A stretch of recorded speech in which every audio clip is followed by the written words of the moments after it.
সিলেটের প্রধানমন্ত্রীর দিনব্যাপী সফরের আরও বিস্তারিত জানাতে সিলেট সিটি কর্পোরেশন কার্যালয়ের সামনে থেকে সরাসরি যুক্ত হচ্ছেন প্রতিনিধি কামরুল ইসলাম মাহি। মাহি, আমরা আমিনুলের কাছ থেকে জানছিলাম আজ সারাদিনের কর্মসূচি কি অবস্থা দেখতে পাচ্ছেন, এই কর্মসূচিকে ঘিরে আজকের এই সফরকে ঘিরে কেমন প্রস্তুতি দেখতে পাচ্ছেন?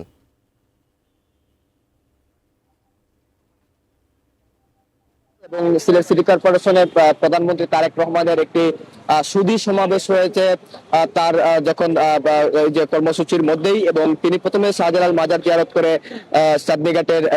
চাঁদনীঘাট অর্থাৎ কিং ব্রিজ সংলগ্ন এলাকায় একটি উন্নয়ন প্রকল্পের কাজ উদ্বোধন শেষে তিনি সিটি কর্পোরেশনের সুধী সমাবেশে আসবেন এবং সুধী সমাবেশে আসার পরে তিনি এখানকার স্থানীয় যারা নাগরিক বৃন্দ রয়েছেন তাদের কথা শুনবেন। এবং আপনি নিশ্চয়ই জানেন সিলেটে বছর বছর যে বন্যার একটি সমস্যা, প্রধানমন্ত্রী তারেক রহমানের সিলেট আগমনকে ঘিরে নাগরিক সমাজের মধ্যে একটা প্রত্যাশা তৈরি হয়েছে যে সিলেটের এই বছর বছর ধরে যে বন্যা এবং জলাবদ্ধতার যে সংকট সমস্যা আছে সেটি আসলে তার এই উন্নয়ন প্রকল্পের মধ্য দিয়ে টেকসই সমাধানের একটি আশ্বাস তিনি দেবেন। এবং সিটি কর্পোরেশন সূত্রে আমরা যেমনটি জেনেছি যে যখন তিনি সুধী সমাবেশে আসলে কথা বলবেন তখন আসলে সিলেটের আসলে যে নগরীর চলমান যে সমস্যাগুলো রয়েছে সেগুলো সিটি কর্পোরেশনের পক্ষ থেকে অ্যাড্রেস করা হবে এবং প্রধানমন্ত্রীর কাছ থেকে বিভিন্ন উন্নয়ন প্রকল্পের প্রতিশ্রুতি তারা আশা করছেন যে প্রধানমন্ত্রী আসলে এটি জানাবেন।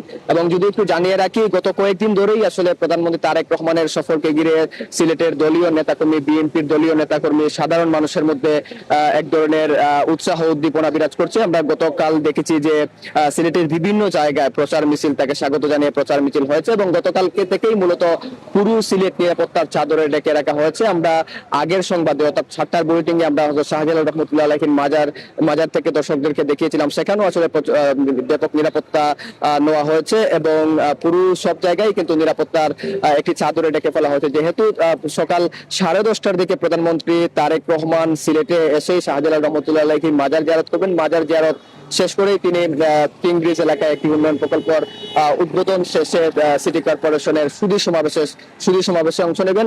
আমরা দেখছি যে সুধী সমাবেশে অংশ নিতে ইতিমধ্যেই নাগরিক সমাজের যে প্রতিনিধিরা রয়েছেন তারা একে একে ভেতরে প্রবেশ করছেন এবং তাদের সঙ্গে আমরা কথা বলেছিলাম। তারা বলছেন যে তাদের যে প্রত্যাশার কথা তারা গত কয়েকদিন ধরেই তারা উচ্চারণ করছিলেন সেটি আবার তারা পুনর্বার ব্যক্ত করেছেন। তারা বলছেন যে যেহেতু দলীয় বিএনপির চেয়ারম্যান এবং প্রধানমন্ত্রী তারেক রহমানের এটি সরকারি প্রথম সফর এবং তারেক রহমানের সঙ্গে সিলেটের একটা আত্মীয়তার বন্ধন রয়েছে, সেই ক্ষেত্রে নির্বাচনী প্রচারণা কালেও কিন্তু তারেক রহমান সিলেটের উন্নয়নে বেশ কিছু প্রতিশ্রুতি দিয়েছিলেন। নাগরিক সমাজের প্রতিনিধিরা বলছেন সেই প্রতিশ্রুতিরই বাস্তবায়ন করবেন প্রধানমন্ত্রী তারেক রহমান। তো এই ছিল এখানকার সর্বশেষ। মাহাতির।